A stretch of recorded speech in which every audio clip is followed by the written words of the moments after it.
Okay. And now for blue, I pick Deprive.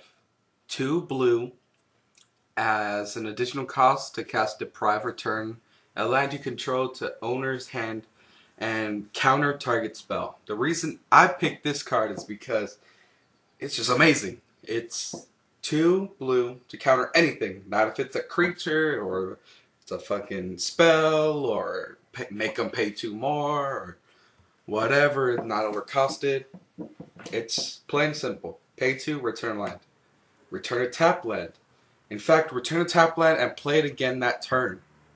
That's why I love this card. Because if you do it right, it costs 1 to counter target spell. That's just awesome. So say they try to screw you over with a Blightning, fuck it. Just pay 2, next turn play that land, you return. Boom. If you wouldn't have hit that land drop, oh, now you just did. Landfall just got that much better for blue. That's just more landfall, more stuff. Right. Cheap casting cost. It costs 1 if you play it during your turn. Say, try to bolt something, deprive, return an island, play the island back. No problem, man. It's right there. Or you know what? Even tap an island, drown catacombs, and then return the drown catacombs. Now you have black and blue open. It's just amazing in my eyes. I think that's probably the best it's going to get right now in standard for counters.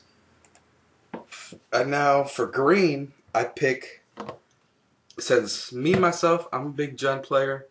I try not to pick the mainstream, oh, that's awesome kind of cards. I like to pick, unique cards that a lot of people don't see the full potential. Like last set I remember picking a Treasure Hunt. And now everyone's going apeshit over Treasure Hunt because at worst it cycles for 1. But now for green, I'm picking more mainstream card. I'm going to pick Vengevine. It's 2 forests and 2 colorless for a 4/3 haste. Whenever you cast a spell, if it's the second creature spell you cast this turn, you may return Vengevine from your graveyard to the battlefield. When I look at this card, I see Jund getting a shitload better. I see Ranger of Eos. I see it used in that deck, Naya. Because Ranger of Eos, and then play your Step Links. And Bushwhacker that comes out, have Bushwhacker kicked. You're just like right there. Bam, just swinging for lethal right there. It's like, wow, this is crazy. It's an amazing card. So yeah, hopefully it doesn't get too overpriced because I really want it. I really, really want it. It's not like Jace. I pulled one in my box, traded it right away. Now I really can't get it. But yeah, I want at least 2. Take the place of Garruk in my Jund, no problem. Now for, let's see, multicolored. I pick, of course, Sarkhanval because he's, what do you call him? Crap, I forgot his name and I don't have it right in front of me. Sarkhan the Mad, I guess, is his name. His -2 ability. Yeah, his -2 ability is second creature, get a dragon. That's just amazing, especially with the Eldrazi tokens. Almost every deck, I think, is going to eventually have Eldrazi tokens just to ramp that shit up. And so, yeah, that's amazing. His Dark Confidant ability to himself, that's amazing. It's like just, okay, play him out, draw. If you're playing a deck, he's the most expensive. Draw at least 2 cards. On average, 3. That's pretty cool. And his ultimate, not that good. I see it used with Dragon Outcast Master, but the odds of getting both clicking, sorry, at the same time is extremely slim, unless you Ranger of Eos, the Dragon Master, whatever. But yeah, that's my pick for multicolored. What else? Oh, Artifact. Let's see, my pick for Artifact. Where is it? There it is. Because I've always loved Mill. Yeah, probably already know what I'm gonna pick. because I love Mill so much, I'm going to pick, wait for it, Keening Stone. It's 6 colorless for an artifact. Then it's pay 5, tap it. Target player puts top X cards from his or her library and from his or her library into his or her graveyard, where X is equal to the number of the cards in that player's graveyard. What that says to me is this is gonna be very good in. I can just already see the deck kind of in my head. It's just grind it out. Just grind the game out. Make them put shit in their graveyard. Maybe a couple Mind Funerals. Just grind the game out. Make you last long enough. Put up walls. Put all that kind of stuff. And then halfway through the game, say they have 20 cards already in the graveyard, because that's how long you want to grind this out. That's how long you want it. Or even just mill them down to 20 or 30. It's like right there. You win the game. Right there.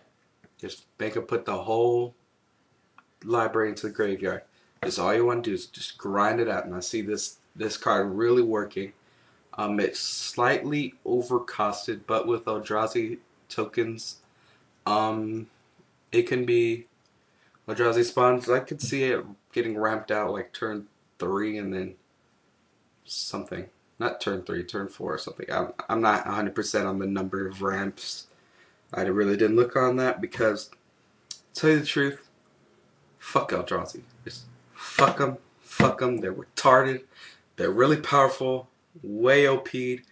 And for that, they get way overcosted. But then they have to make a shitload of cards that bring out spawn tokens. I think this is a waste of a set. Not a waste of a set. I'm not mad at Rise of Eldrazi. That's a cool idea. It's just, God, there's only 13 colorless. It's like you would think there'd be 40, like all the other colors, but no, it's like they just took the artifacts and shot them over to colorless, like the extra artifact slots. And I thought it'd be a bigger component, 30 cards, maybe some lower costed ones like 3 or 2, so that Eldrazi land will actually work. Now, speed of lands, my pick for the land, of course, is Terraforming Expanse. The new Terraforming Expanse. You know what? Fuck Eldrazi. I keep saying that, and I'm gonna keep saying that. Fuck them. I hate them. So I picked the I picked the Terraforming Expanse over the Eldrazi land. The Eldrazi land is obviously good, but fuck them. I hate them. In spite of you, Eldrazi, I pick Terraforming Expanse. What is it? Like Stirring Wilds or something? I don't have the picture in front of me. It's like Stirring Wilds. But yeah, just I'm gonna give you the peace sign with the index down. Eldrazi. Peace with the index down. So yeah, it's basically my picks. I went over everything, right? Yeah, it's my picks for Rise of Eldrazi cards. One of every color. I gave you some ideas on decks that I like to play. Leave me a comment down below telling me what you think the most important cards are going to be in Rise of Eldrazi. Of course, I know there's going to be cards that get played way more than others, like that one drop in white that you turn to, it's a 3/3 first strike. I know that's going to be played a lot, but I don't like mainstream cards. I like kind of different cards. As you could tell from this list, it's kind of weird. And I know I seem to rant about one card in every situation, but that's just how I am. When I see a card that I really like, I am passionate about that card, and I will tell you how I think it should be played. That's evident in my revamped vampires. I fucking rant on Tectonic Edge for like 3 minutes, 4 minutes. I'm just pointless rambling. Like I am right now. Just pointless rambling, keep going. But when I like a card, or I think a card's completely broken, I will tell you.